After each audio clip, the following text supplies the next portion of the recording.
Hey traders, this video is by request. Came out of a conversation I had today in the live room with someone who is invested into Facebook, Meta.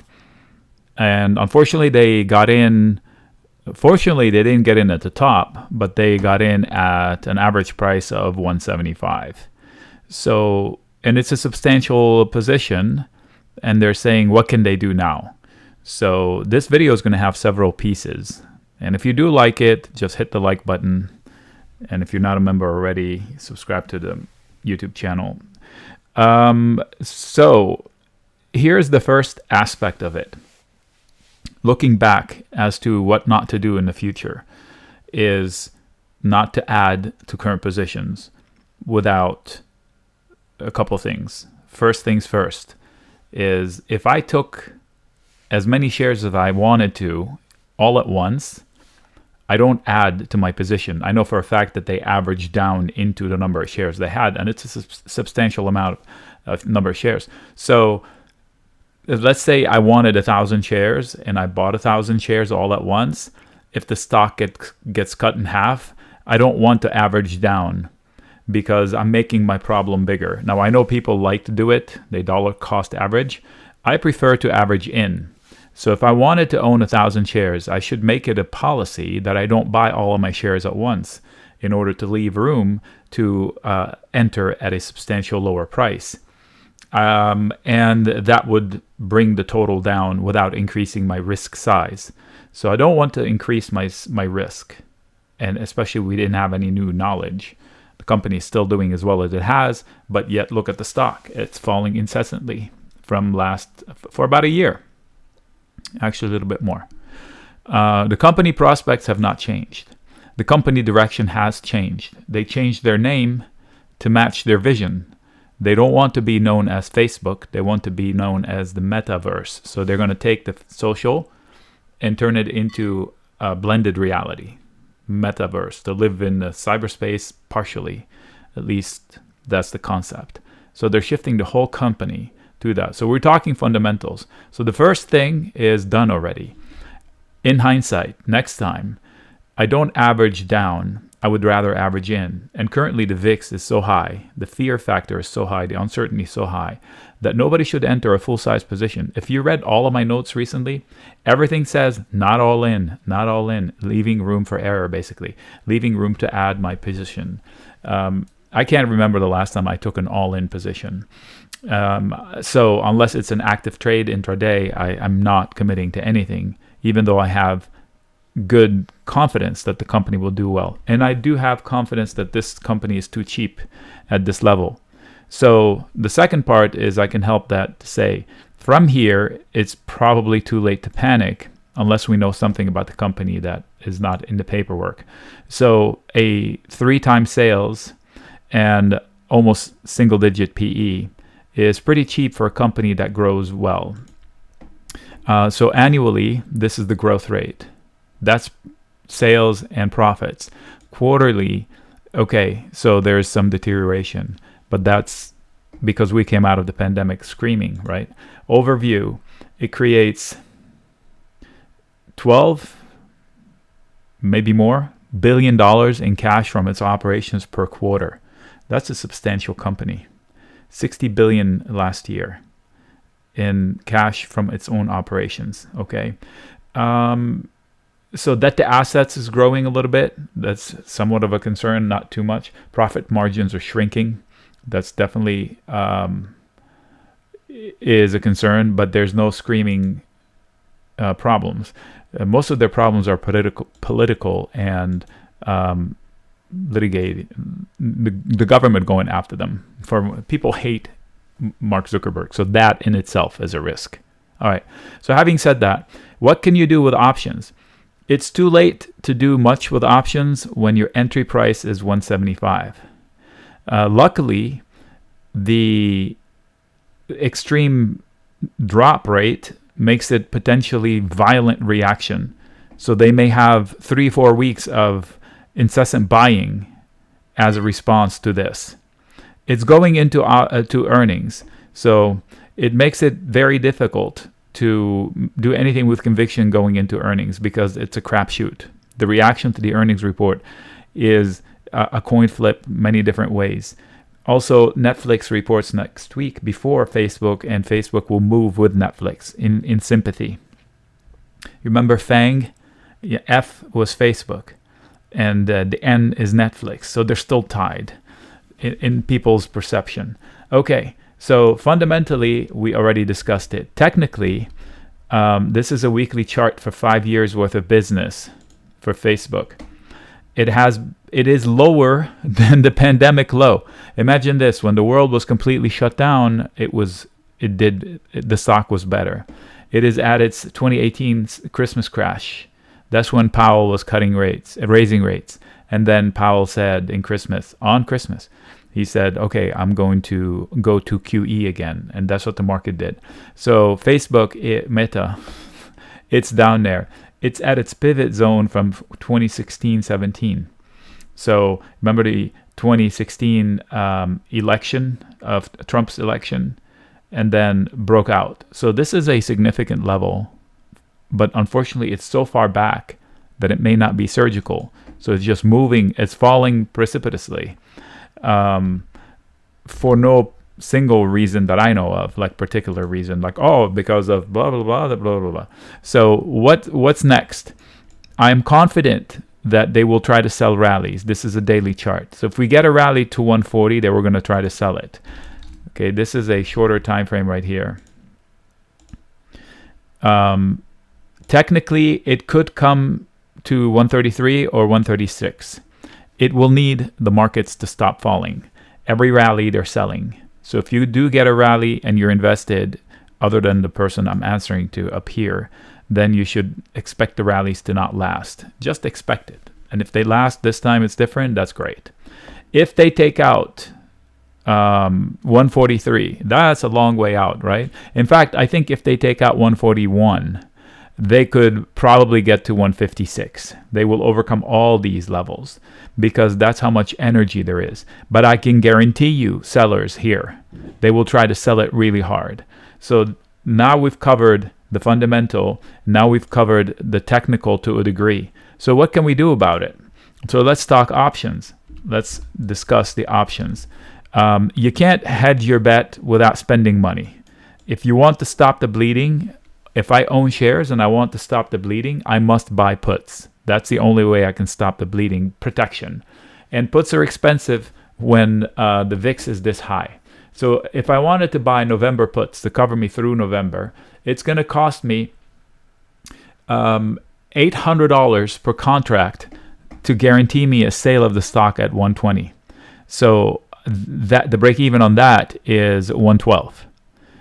So, and the number of shares that person has, that's a crap ton of money.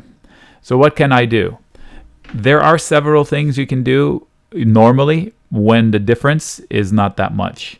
At this level, selling covered calls works. What is that? If I own shares in a stock and I want to create income out of me owning this asset, I can sell calls that are covered against my shares. In this case, I would have to step out to January of 2023 to cover the calls at his level. The shares were the blended price, the cost basis, is 175. So if I sell the 175 covered call for January, I can collect $250 per 100 shares. So for every contract I sell, gives me $250.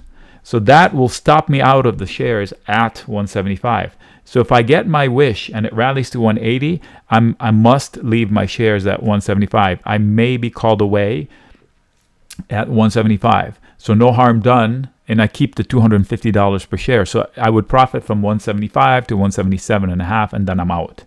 But in his case, that's about $6,400. So it's not chump change, and it's not great protection. In fact, it's just $250 per 100 shares protection. That's it. Beyond that, if the stock falls more than $2.50, that effectiveness goes away. I book all my profits from those sold calls, but it doesn't provide any protection beyond $2.50. So that covers me through 125. So what can be done? Not a lot. This is it. There is a tricky situation, but it's complicated, and it involves doing a call butterfly. If you don't know what that is, you're already lost, so stop listening because you can't do it. The call butterfly is when I buy a call, I sell 2 calls, and I buy a call above it, equal distance from each other. That's a call butterfly. In this case, I would buy a call to, quote, double down, and sell 2 calls, and then I don't need to buy another call because I own shares, right? In this case, that means if the stock rallies back halfway, they could exit out of the position flat without any money out of pocket. So it's kind of like doubling down without money out of pocket. But it's such a tricky scenario that I don't recommend it to anyone. I'm mentioning it because if somebody wants to go dig deep into that, I didn't give enough details on purpose to leave a lot of holes for you to pursue it, whoever wants to do that. It's tricky. So what can I do? There's something called the stock replacement strategy. The stock replacement strategy works well for somebody that wants to continue staying long, but they don't want to own the shares anymore. They've had their share, their fill of it. So it involves selling the shares. Of course, in this case, it's at a loss, and you have to realize that loss. And then selling a put and buying calls. So it's called a stock replacement strategy. I own shares. Let's say I own 200 shares of Facebook, Meta. God. And I want to stop the bleeding. I don't want to lose any more money from here for at least 10%. So what do? I sell my shares at current price. I take the money off the table, so it's no longer at risk. I sell a put below. So I'm saying I'm willing to buy the shares back at a lower price. Meanwhile, you can fall and not take my money in the process. And by selling the put, I am guaranteeing somebody out there that I will buy their shares at a lower level. But that doesn't make me long the shares. So if Facebook rallies, I'm not participating beyond what I collected. So with the money that I collect from selling the puts, I would buy a call or a call spread to participate with the upside. Therefore, I remain long and without much money out of pocket and without any money at risk right here, right now. So if I owned 200 shares, I would sell them. I would sell a put and buy a call. With the put money that I sold, I would buy a call or a call spread. Therefore, I'm still technically long 200 shares. One from the sold put, if they assign me. If not, I made money out of it, out of thin air. And one from 100 shares from the bought call, which will participate me with buying calls on the way up. When I buy a call, I reserve the right to buy shares at that price. So I'm locked in. But I don't have to buy the shares. If the stock rallies, I'm making money off that call, and I would sell the call without buying shares. It's up to the individual. All right, so let's talk some real numbers. If I sold a January put at $115, which is somewhere around here, or let's go down to $100, that brings me $750 of cash into my account. It's not mine yet because I'm committing to somebody that I would buy their shares at 110. So why would I want to do that? Well, I would avoid, I don't know why that starts doing that. I would avoid further losses, 13% further losses. So I'm basically getting out of the market here saying, you can fall another 10 to 12% without me. I'll get back in down there. That's what that means. I sell my shares and I sell a put. My money goes back into my bank and I sell a put. I collect $750 for promising somebody that I will buy their shares at 110. That's a real number based on the close today. This is not a trade alert for anyone. This is for a specific person that wants to replace their shares and take the loss. So by selling, if I was long a stock and I'm afraid, I will sell those shares and keep the money off the street, and then sell a put lower, saying I'm willing to buy back in at a lower price. Meanwhile, I don't suffer any losses from owning shares. The position itself will show red, but it doesn't matter. I don't defend it, because once the stock falls, and if the stock falls into the new position and I wake up owning shares, that position that shows losses disappears and it takes all the shares, all the losses with it. So my only liability is that I need to be able to buy the shares at a lower price. So I would never sell that put unless I'm willing and able to buy those shares at a lower price. And I'm getting paid for it. I keep the money I collected, $750. So that's $7.50 worth of downside from 110. So the break-even point on that position alone is under $103. So I'm no longer on the hook from here all the way down to 103 on that position alone. So with that money, I can go out and buy a call. Now the calls are expensive. If I want to buy a January call, it's $1,400. Okay, so I can do a call spread. So I buy a $130 call and I sell a call above it to make it $7 wide. So the call would be like 145. I'm doing air math. That would still leave me with a credit. And that would bring me upside potential profits if Facebook rallies, Meta rallies. So these are things I can do. Stock replacement strategy. The concept is I take my risk off the table, sell a put to bring income, use that income to buy a call or a call spread to participate with the upside. Therefore, I am technically still long the stock. In the process, I booked my loss, took my money off the street with the risk. I can be forced to buy back in at a lower price, which is fine because I'm long now. And if I didn't do that, I would have suffered more losses. In this case, I'm not suffering more losses. I'm off the street, back in at a lower price. Hopefully that makes sense. This is a longer video than I expected, but I think it's somewhat comprehensive. So this is not a trade alert. This was me explaining what I would do in a bad situation. I personally like the company. I personally think it's oversold. It has been beat to death. I see relative strength, lower prices, higher relative strength. That's usually saying there's divergence. The internals are acting better than the stock price to a degree. We have lower highs and higher lows. I don't want to bog you down. There is light at the end of the tunnel, but it is at the mercy of the deterioration on Wall Street altogether.